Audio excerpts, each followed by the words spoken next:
रेखा की नई नई बहू आई थी जिसका नाम था शीला। शीला के बाल बहुत लंबे थे। शीला के बालों की लंबाई इतनी ज्यादा थी कि वो उसके पैरों तक आते थे। रेखा ने शीला के रूप, रंग और लंबे बालों को देखकर ही उसकी शादी अपने बेटे बिरजू से करवाई थी। उसे लगा था कि उसकी बहू की सुंदरता की पूरे मोहल्ले में वाहवाही होगी। लेकिन शादी के बाद सब कुछ उल्टा पड़ जाता है। आइए अब देखते हैं आगे की कहानी। रेखा शीला के कमरे में जाती है और उससे कहती है, अरे बहू, आज तेरी मुंह दिखाई है। सब मोहल्ले की औरतें तुझे देखने आने वाली हैं। जल्दी से तैयार हो जा। क्या? अरे माँ जी, आप भी ना। आपको मुझे पहले बताना चाहिए था ना। अब मैं इतनी जल्दी कैसे तैयार हूँ? अरे आप शायद नहीं जानती, पर मुझे मेरे बाल बनाने में पूरे 2 घंटे लगते हैं। हैं? क्या 2 घंटे? अरे बहू, सब मोहल्ले की औरतें बस आती ही होंगी, मैं नहीं जानती। तू जल्दी से तैयार हो और फिर सबके लिए कुछ चाय नाश्ता भी बना दे। जल्दी कर। अरे नहीं नहीं माँ जी, चाय नाश्ता तो मैं बिल्कुल नहीं बना पाऊंगी। पहले तो मैं तैयार होंगी, उसी में सारा समय निकल जाएगा। और अगर आप चाहती हैं कि ज्यादा देर ना हो तो चाय नाश्ता आप ही बना लीजिए ना जल्दी से। शीला की बात रेखा को कड़वी तो बहुत लग जाती है, मगर वो उससे कुछ कहती नहीं और चुपचाप जाकर चाय नाश्ता बनाने लगती है। थोड़ी ही देर में मोहल्ले की सभी औरतें शीला की मुंह दिखाई के लिए घर पर आ जाती हैं। शीला इतनी जल्दी अपने बाल नहीं बना पाती, इसलिए वो खुले बालों में ही सबके सामने आ जाती है। शीला को ऐसे देखकर सभी औरतें जोर जोर से हंसने लगती हैं। वाह वाह बहू, तेरे बाल तो बड़े लंबे हैं, पर क्या तुझे गर्मी नहीं लगती जो ऐसे बाल खोलकर घूम रही है? हाँ। अरे शीला, तू ऐसे ही क्यों चली आई? अरे चोटी तो कर लेती ना। माँ जी, मैंने आपसे कहा तो था कि मैं इतनी जल्दी बाल नहीं बना पाती। अच्छा ठीक है, कोई बात नहीं। आकर यहाँ बैठ जा। थोड़ी देर में सभी औरतें मुंह दिखाई करके चली जाती हैं, मगर रेखा को रह रहकर शीला पर बहुत गुस्सा आ रहा था। यहाँ तक कि ये सब सोच सोच कर रेखा को रात में नींद तक नहीं आ रही थी। ये नई बहू तो बड़ी ही अजीब निकली। ऐसे तो ये घर का कोई काम नहीं करने वाली। कुछ तो करना पड़ेगा। अगले दिन रेखा सुबह सुबह जल्दी उठ जाती है और शीला को उठाने के लिए उसके कमरे में जाती है, मगर वो देखती है कि शीला तो पहले से ही जगी हुई थी और शीशे के सामने बैठकर अपने बालों में तेल लगा रही थी। अरे अरे, आइए माँ जी, कहिए, कोई काम है क्या मुझसे? कोई काम? अरे काम ही काम है घर में बहू। झाड़ू पोछा करना है, सबके लिए चाय नाश्ता बनाना है, और तुम यहाँ सुबह से ही अपने बालों में तेल लगाने बैठ गई। तो अब घर का सारा काम कौन करेगा? अरे नहीं नहीं माँ जी, मैं ये सब काम नहीं कर सकती। सुबह उठकर सबसे पहले मैं अपने बालों में तेल लगाती हूँ, जिसमें मुझे कुछ घंटे लगते हैं। फिर मैं अपना नाश्ता करती हूँ और उसके बाद मैं अपने बाल धुलती हूँ। और यही नहीं, बाल धोकर मैं अपने बालों में खास सीरम भी लगाती हूँ। ऐसी थोड़ी मेरे बाल इतने लंबे, घने और अच्छे हुए हैं। क्या? तो इसका मतलब तू घर का काम नहीं करेगी? माँ जी, अब मैं तो कर देती, मगर मुझे फुर्सत कहाँ। वैसे आप भी तो खाली हैं ना, तो क्यों ना आप ही घर का काम कर लें। रेखा को ये सब सुनकर बड़ा गुस्सा आता है, मगर वो शीला से कुछ नहीं कहती है और चुपचाप अपने कमरे में आ जाती है। इस शीला की इतनी हिम्मत, इसने मुझसे ऐसे बात की। रेखा को गुस्सा तो बहुत आ रहा था, मगर वो कर भी क्या सकती थी। ऐसे ही कई दिन बीत जाते हैं, मगर शीला की हरकतें कम होने का नाम ही नहीं ले रही थी। वो दिन रात बस अपने बालों को ही सजाया संवारा करती थी। यही नहीं, शीला ने मोहल्ले के ही एक ब्यूटी पार्लर में जाना भी शुरू कर दिया था, जहां जाकर वो अपने बालों में कई अलग अलग चीजें करवाया करती थी। इसमें वो कई सारे पैसे भी उड़ा देती थी। एक दिन रेखा को बहुत गुस्सा आता है और वो ठान लेती है कि किसी भी तरह से शीला के बाल कटवा के ही रहेगी। यही सोचकर रेखा उस ब्यूटी पार्लर वाली से मिलने जाती है। ब्यूटी पार्लर चलाने वाली औरत रेखा की पुरानी दोस्त भी थी। अरे आओ आओ रेखा जी, आज आपकी बहू नहीं आई, आप अकेले आई हैं, क्या बात है? क्या बताऊं, मैं तो उससे तंग आ गई हूँ कमला। अब अगर तुम मुझे अपना सच्चा दोस्त मानती हो तो तुम ही कोई उपाय बताओ जिससे ये शीला के बाल ही ना रहें। ना रहेंगे बाल, ना बजेगी बांसुरी।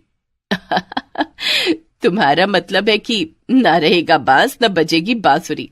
हाँ, वही। रेखा, फिर तो तू ये ले, इस तेल को शीला के शैम्पू में मिला देना। इससे उसके बाल झड़ने लगेंगे, और जब बाल झड़ेंगे तब वो खुद ही परेशान होकर मेरे पास आएगी। तब मैं उसे बाल कटवाने की सलाह दूंगी, मगर ध्यान रहे थोड़ा ही तेल डालना। रेखा तेल पाकर बड़ी खुश होती है और अपने घर चली आती है, मगर बदला लेने के चक्कर में रेखा बिना ध्यान दिए सारे तेल की शीशी ही शैम्पू में मिला देती है। जब शीला वो शैम्पू इस्तेमाल करती है तब वो जोर से चिल्लाती है, हे भगवान, ये क्या हो गया।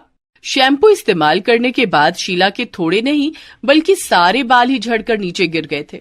ये देखकर शीला बाथरूम में ही बेहोश हो जाती है और बिरजू उसे हॉस्पिटल ले जाता है। उधर रेखा भी ये सब देखकर दंग थी और उसे कुछ समझ नहीं आ रहा था कि वो क्या करे। उसने जल्दबाजी में सारा ही तेल शीला के शैम्पू में मिला दिया था और अब उसे बड़ा पछतावा हो रहा था। कुछ देर बाद बिरजू शीला को लेकर घर आता है और शीला को उसके कमरे में आराम करने के लिए भेज देता है। मौका पाते ही रेखा बिरजू से पूछती है, क्या हुआ बिरजू, बहू ठीक तो है ना। क्या बताऊं माँ, उसके सारे बाल झड़ गए हैं और वो बहुत गहरे सदमे में है। ना जाने ये सब कैसे हो गया। मैं उसे समझाने की बहुत कोशिश कर रहा हूँ लेकिन वो बस रोए जा रही है। बेटा, मैं तुझे कुछ बताना चाहती हूँ। वो दरअसल क्या हुआ माँ, बोलो ना। वो शीला के बाल झड़ने के बारे में मैं तुम्हें कुछ बताना चाहती हूँ। असल में वो रेखा बिरजू को सब सच बताने ही वाली थी कि तभी शीला गुस्से में घर से बाहर निकल जाती है। अरे शीला, कहाँ जा रही हो, रुको।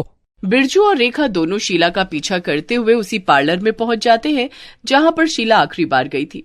वहां पर पहुंचते ही शीला ने ब्यूटी पार्लर की मालकिन को धक्का दे दिया और उसे जमीन पर गिरा दिया। फिर शीला उसके ऊपर कैंची लेकर बैठ गई। अरे अरे, कोई रोको इसे, ये पागल हो गई है, बचाओ मुझे, इस पागल से बचाओ। तू ही है वो जिसने मेरा ये हाल किया है। कहाँ मैं इतने घने लंबे बाल लेकर घूमती थी और कहाँ बच्चा बच्चा मुझे गंजी चुड़ैल कहकर चिढ़ा रहा है। तुझे तो मैं जान से मार दूंगी। तभी वहां पर बिरजू और रेखा भी पहुंच जाते हैं और दोनों शीला को रोकने की कोशिश करते हैं। अरे शीला, ये तुम क्या कर रही हो। अरे अरे छोड़ दो उसे, ऐसा मत करो। अरे वो मर जाएगी, इसमें उसकी क्या गलती है शीला।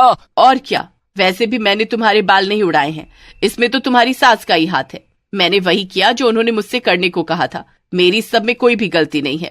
उस औरत की गवाही से रेखा की पोल खुल गई और शीला और बिरजू ये सब सुनकर हैरान थे। क्या ये सब आपने किया है, मगर क्यों? आखिर क्या मिल गया आपको ये सब करके?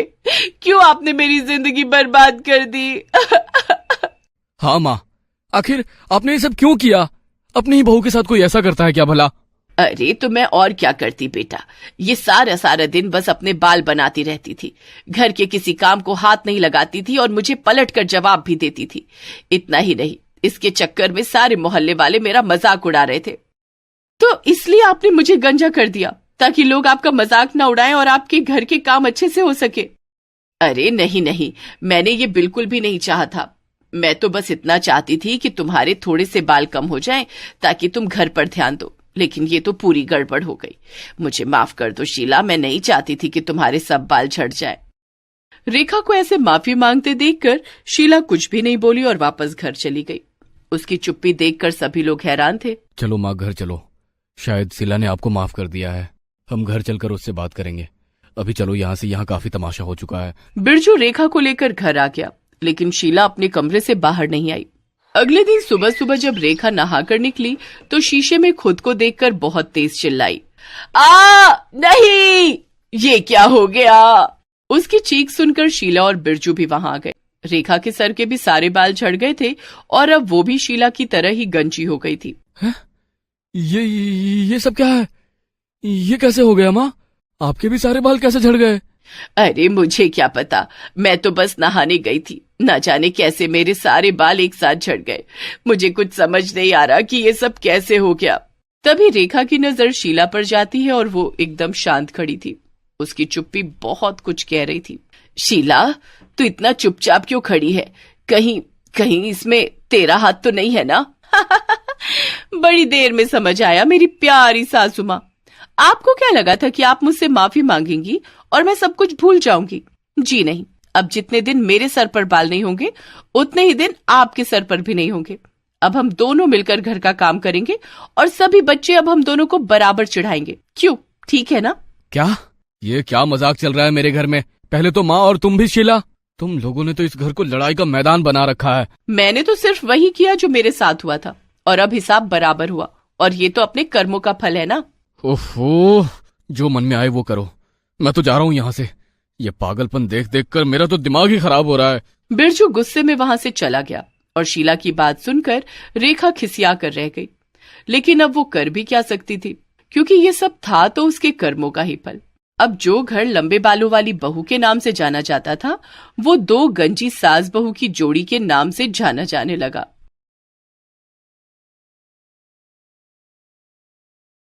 बहू की छवि एक साफ सुथरी सुंदर सी लड़की की होती है, लेकिन अगर बहू हर समय अपना सिर खुजलाती रहे तो बेचारे ससुराल वालों पर क्या गुजरेगी।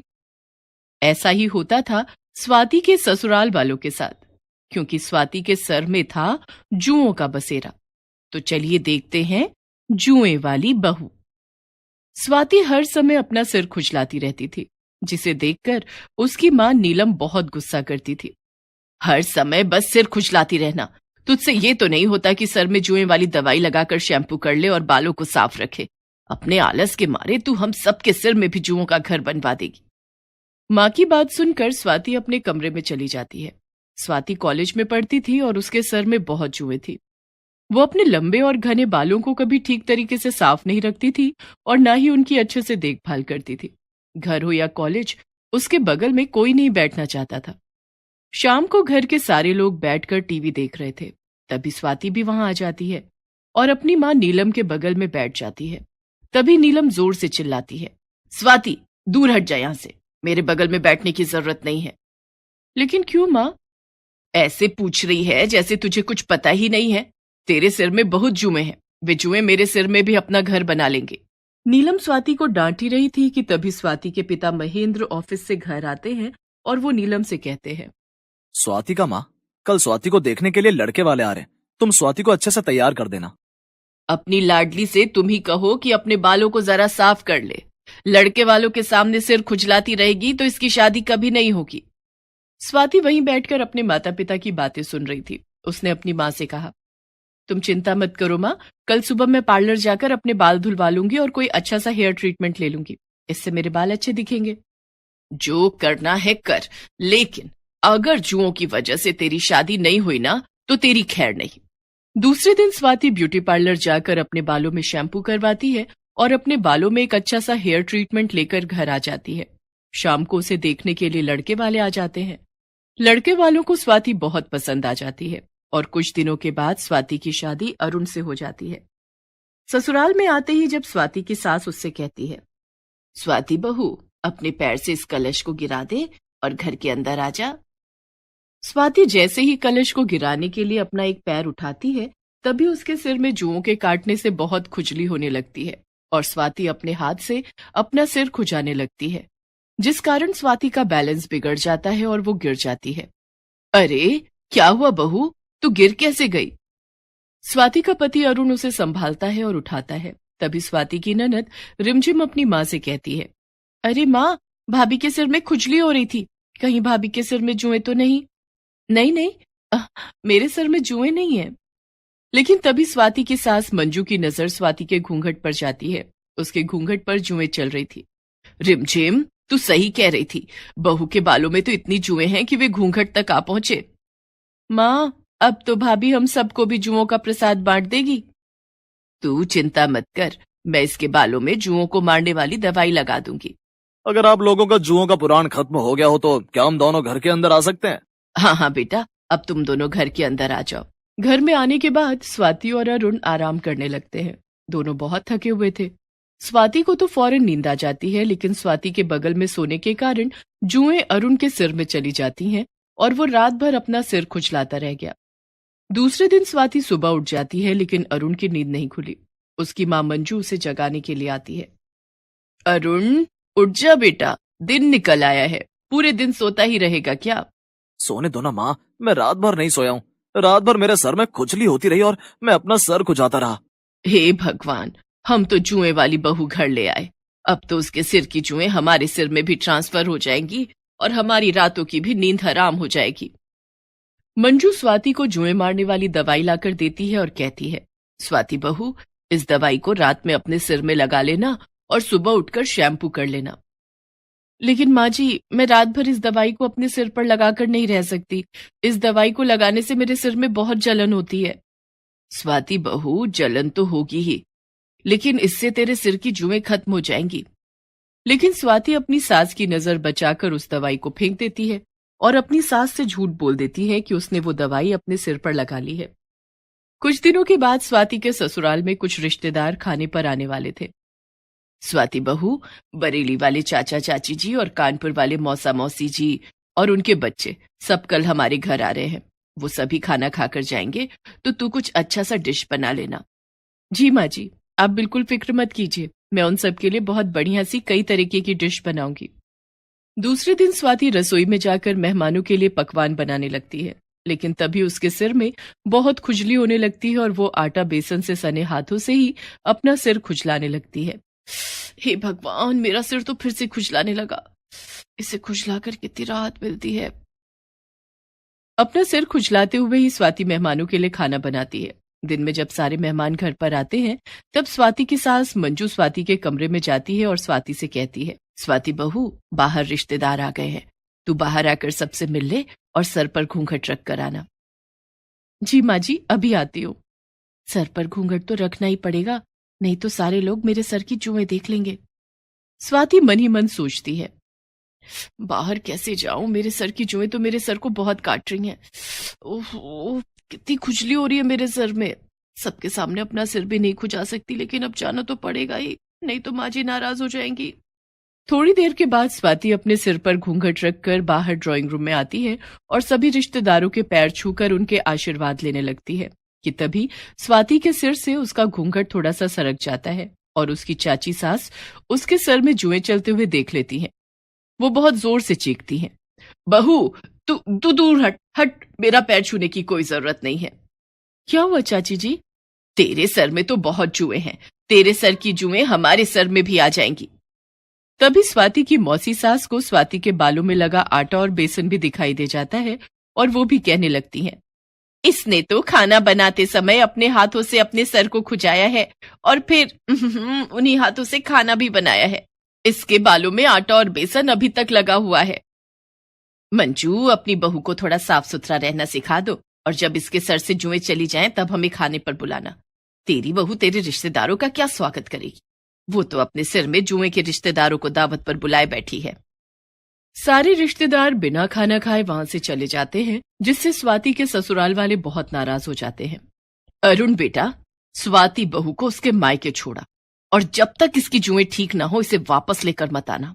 और तू सुन स्वाति बहू, अब तू दोबारा इस घर में तभी कदम रखेगी जब तेरे सिर की जुएं खत्म हो जाएंगी। माँ, मेरा तो मन है कि इसे तलाक ही दे दूं। जब से शादी हुई है मैं रातों को सो नहीं पाता हूँ, बस अपना सर ही खुजाता रहता हूँ। तलाक की बात सुनकर स्वाति के पैरों तले की जमीन खिसक जाती है। अरुण जी, आप इतनी छोटी सी बात पर मुझे तलाक दे देंगे? बात तो छोटी सी है, लेकिन इसी छोटी सी बात के कारण आज रिश्तेदारों के सामने हमारी बड़ी बेइज्जती हो गई है। इससे पहले हमारे घर में ऐसा कभी नहीं हुआ कि दूर से आए रिश्तेदार बिना खाना खाए वापस चले गए हों। अब बातें मत करो और अपना सामान पैक करो। बेचारी स्वाति को अपने जुओं के कारण बहुत बड़ी कीमत चुकानी पड़ रही थी। वो धन से अपना सामान पैक करती है और अरुण उसे घर छोड़ने के लिए जाता है। गाड़ी में भी अरुण स्वाति से दूर बैठता है। थोड़ी देर के बाद स्वाति अपने मायके आ जाती है। अरुण उसे घर छोड़कर बाहर से ही वापस चला जाता है। स्वाति को सामान के साथ आया हुआ देखकर उसकी माँ नीलम उससे कहती है, अरे स्वाति, तू सामान लेकर अकेले क्यों आई है? दामाद जी है? माँ, वो तो चले गए। क्यों चले गए? तूने उन्हें रोका क्यों नहीं? माँ, वो मुझसे बहुत नाराज है। इतना कहकर स्वाति रोने लगती है और अपनी माँ के गले लगने के लिए आगे कदम बढ़ाती है। दूर हट, मेरे पास मत आना। तेरे सर में बहुत जुएं हैं, मुझे तेरी जुएं नहीं चाहिए। माँ, अब तुम भी मेरे साथ ऐसा करोगी? पहले ये बता कि ऐसा क्या कर दिया तूने कि दामाद जी इतने नाराज हो गए। तब स्वाति ने अपनी माँ नीलम को सारी बात बताई, जिसे सुनकर नीलम ने कहा, क्या बात तलाक तक आ पहुंची? मैं तुझसे पहले ही कहती थी कि अपने सिर में जुएं वाली दवाई लगाए कर, लेकिन तूने मेरी बात नहीं मानी। देख स्वाति, अगर जुओं की वजह से तेरी शादी टूटी तो मैं तुझे इस घर से भी निकाल दूंगी।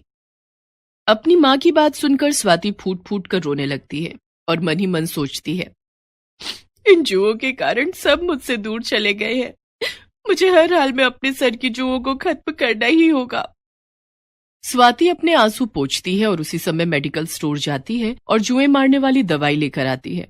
अब स्वाति रोज रात में सोने से पहले अपने सिर में जुएं मारने वाली दवाई लगाती और दूसरे दिन शैम्पू करती। उसने जुएं मारने वाली कंघी भी खरीदी और उस कंघी से अपने बालों के जुएं खुद निकाल कर मारती।